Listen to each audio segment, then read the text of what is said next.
இந்த 2026ல packing business start பண்ண போறீங்க அப்படின்னா, கண்டிப்பா இந்த வீடியோவ சேவ் பண்ணி வச்சுக்கோங்க. ஒரு பேக்கிங் பிஸ்னஸா இருக்கட்டும், எந்த பிஸ்னஸா இருக்கட்டும், நீங்க ஸ்டார்ட் பண்ண போறீங்க அப்படின்னா, நீங்க அதுல ஃபர்ஸ்ட்டு நாலேட்ஜபிளா இருக்கீங்களா அப்படிங்கிறத தெரிஞ்சு வச்சுக்கோங்க. ஏன்னா, நீங்க ஒரு பிஸ்னஸ் ஸ்டார்ட் பண்றீங்க அப்படின்னா, அத பத்தின ஃபுல் நாலேட்ஜ் இல்லாம அதுல நீங்க வந்துட்டு ஸ்டெப் எடுத்து வைக்காதீங்க.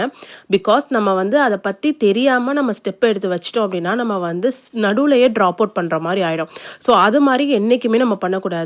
ஒரு பிசினஸ் அப்படின்னா, அது நம்ம வந்து சக்சஸ் அண்ட் ஃபெயிலியர் 2மே இருக்கும். பட் நம்ம சக்சஸ நோக்கி போனோம் அப்படின்னா, கண்டிப்பா அதுல நம்ம நெறைய நாலேட்ஜ் வந்து கத்துக்கணும்.